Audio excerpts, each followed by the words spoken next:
स्वागत है आपका मॉडल एक्सप्रेस न्यूज में। मैं मुजीबुर रहमान अफजलपुर। आज बीजापुर के किसानों का एहतजाज हुआ खत्म। आज बीजापुर जिले में गन्ने के किसानों का एहतजाज आज खत्म हो गया। मॉडल एक्सप्रेस की न्यूज ने एहतजाज जारी रहने की दिखाई थी खबर। इस खबर के बाद बीजापुर के डिप्टी कमिश्नर ने किसानों से मुलाकात की और हुकूमत की हिदायतें बताई। डीसी से बातचीत के बाद किसानों ने अपना एहतजाज खत्म करने का ऐलान किया। एहतजाज खत्म होने के बाद किसानों में खुशी दिखी गई। डीसी ने मीडिया से बात करते हुए कहा कि हुकूमत किसानों के मसाइल के लिए संजीदा है।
ಅದರ್ಸ್ 50 ರೂಪಾಯಿ ಫ್ಯಾಕ್ಟ್ರಿ 50 ರೂಪಾಯಿ ಸರ್ಕಾರ ಕೊಡ್ಬೇಕಂತ ಆದೇಶ ಮಾಡಿದ್ರು.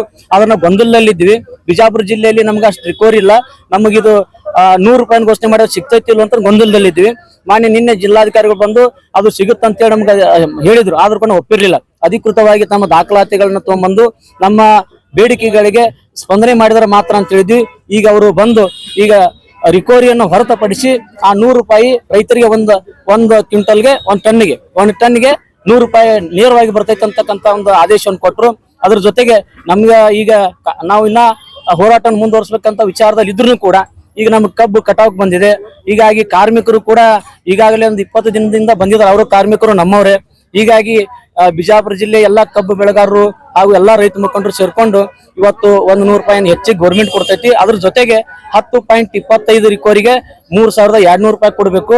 ಅದ್ರ ಹಾಗೆ 11.25ಕ್ಕೆ 3100 ಕೊಡ್ಬೇಕು. 11.25ಕ್ಕೆ 3200 ಕೊಡ್ಬೇಕಂತೇಳಿ ಘೋಷಣೆ ಮಾಡಿದ್ದಾರೆ.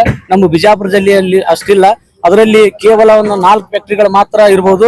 ಇನ್ನು 4 ಫ್ಯಾಕ್ಟರಿಗಳು ಮಧ್ಯಮದಲ್ಲಿದ್ದಾವೆ. ಇನ್ನೆರಡು ಕಡಿಮೆದಲ್ಲಿ ಇರೋದ್ರಿಂದ ಆಯಾ ಭಾಗದ ಒಂದು ರಿಕವರಿ ಆಧಾರದ ಮೇಲೆ ಕಬ್ಬಿನ ದರ ನಿಗದಿ ಮಾಡ್ತೀವಿ ಅಂತ ಹೇಳಿದ್ರು. ನಾವು ಜಿಲ್ಲಾಧಿಕಾರಿಗಳಿಗೆ ನಾವೊಂದು ಮನವರಿಕೆ ಮಾಡಿದ್ದೀವಿ.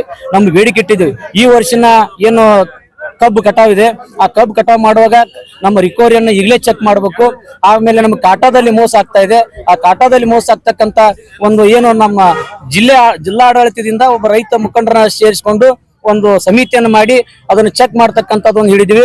ಹಾಗೆ ಬಿಲ್ ಕೂಡ 15 ದಿನ ಕೂಡ ಹಾಕ್ಲಿಕ್ಕಂದ್ರೆ ಅದನ್ನ 15% ಬಿಲ್ ಅನ್ನ ತಾವು ಹಾಕಿ ಕೊಡ್ಬೇಕು. ತಾವು ಜವಾಬ್ದಾರಿ ಇದ್ರೆ ನಾವು ಹಿಂತಕ್ಕೋತೀವಿ ಅಂತಕ್ಕಂಥ ಮಾತನ್ನು ಹೇಳಿದ್ವಿ. ಅದಕ್ಕೆಲ್ಲ ಸಂಪೂರ್ಣವಾಗಿ ಜಿಲ್ಲಾಧಿಕಾರಿ ಒಪ್ಪಿದ್ರಿಂದ ಇವತ್ತು ನಾವು ನಿರಂತರ 5 ದಿನದ ಧರಣಿ ಸತ್ಯಾಗ್ರಹನ ವಾಪಸ್ ತಗೋತಾ ಈ ಕಬ್ಬು ಬೆಳೆಗಾರರ ಒಂದು ಹೋರಾಟ ಜಿಲ್ಲೆಯಲ್ಲಿ ನಡೀತಾ ಇತ್ತು. ನಿನ್ನೆ ಸನ್ಮಾನ್ಯ ಮುಖ್ಯಮಂತ್ರಿ ಅವರ ಒಂದು ಅಧ್ಯಕ್ಷತೆಯಲ್ಲಿ ನಿರ್ಧಾರ ಏನು ತಗೊಂಡಿದ್ದಾರೋ ಅದರ ಬಗ್ಗೆ ಇವತ್ತು ನಮಗೆ ಒಂದು ಇಲಾಖೆಯಿಂದ ಆದೇಶ ಬಂದಿದೆ. ಆ ಆದೇಶದಲ್ಲಿ ರೈತರ ಖಾತೆಗೆ ಒಟ್ಟಾರೆಯಾಗಿ HNTಯನ್ನು ಹೊರತುಪಡಿಸಿ ಎಷ್ಟು ಅಮೌಂಟ್ ಜಮಾ ಮಾಡಬೇಕು ಅನ್ನುವಂಥದ್ರ ಬಗ್ಗೆ ಒಂದು ಡೀಟೈಲ್ಡ್ ಒಂದು ಆರ್ಡರ್ ಬಂದಿದೆ. ಈ ಆರ್ಡರ್ನಲ್ಲಿ ಇಳುವರಿ ಆಧಾರದ ಮೇಲ್ಗಡೆ ಪ್ರತಿಯೊಂದು ಕಾರ್ಖಾನೆಯವರು ಎಷ್ಟು ಕೊಡಬೇಕು ಅನ್ನುವಂಥದ್ದಿದೆ. ಇಳುವರಿಯನ್ನು ಹೊರತುಪಡಿಸಿನೂ ಕೂಡ ಇಳುವರಿಯನ್ನು ನೋಡದೆ ಎಲ್ಲ ಕಾರ್ಖಾನೆಗಳಿಗೂ ಕೂಡ 100 ರೂಪಾಯಿಯನ್ನು ಹೆಚ್ಚಿಸಿ ಕೊಡುವಂತ ಆದೇಶ ಅದರಲ್ಲಿ ಇದೆ. ಅದರಲ್ಲಿ 50 ರೂಪಾಯಿ ರಾಜ್ಯ ಸರ್ಕಾರದಿಂದ ಮತ್ತು 50 ರೂಪಾಯಿ ಕಾರ್ಖಾನೆ ಮಾಲೀಕರವರ ಅವ್ರ ಕಡೆಯಿಂದ ಸರಿಯಾಗಿ ಒಂದು 100 ರೂಪಾಯಿಯನ್ನು ಪ್ರತಿಯೊಂದು ಕಾರ್ಖಾನೆಯವರು ಕೂಡ ರಿಕವರಿಯನ್ನು ನೋಡದೆ ಕೊಡಬೇಕು ಅನ್ನುವಂಥ ಹೆಚ್ಚುವರಿ ಅನುದಾನ ಅದರಲ್ಲಿ ಪ್ರಸ್ತಾಪ ಆಗಿರುವಂಥದ್ದನ್ನು ಆದೇಶ ಪ್ರತಿಯನ್ನು ತಗೊಂಡು ಇವತ್ತು ಇಲ್ಲಿ ಏನು ಹೋರಾಟ ಹಮ್ಮಿಕೊಂಡಿದ್ದಾರೆ ಆ ಸ್ಥಳಕ್ಕೆ ಭೇಟಿ ಕೊಟ್ಟು ರೈತ ಮುಖಂಡರಿಗೆ ಅದರ ಬಗ್ಗೆ ತಿಳಿಸಿ ಹೇಳಿದಾಗ ಅವರು ಅದನ್ನು ಸ್ವೀಕಾರ ಮಾಡಿ ಇದು ಒಂದು 10 ದಿವಸದ ಒಂದು ಹೋರಾಟ ಅವರಿಗೆ ಯಶಸ್ವಿ ತಂದಿದೆ ಅನ್ನುವಂತ ಒಂದು ವಿಚಾರವನ್ನು ಸ್ವೀಕಾರ ಮಾಡಿ ಇವತ್ತು ಆ ಒಂದು ಹೋರಾಟವನ್ನು ಅವರು ಮುಂದುವರೆದಿದ್ದಾರೆ. ಸಾಕಷ್ಟು ಬೇರೆ ಬೇರೆ ಬೇಡಿಕೆಗಳನ್ನು ಕೂಡ ಈ ಸಂದರ್ಭದಲ್ಲಿ ಇಟ್ಟಿದ್ದಾರೆ.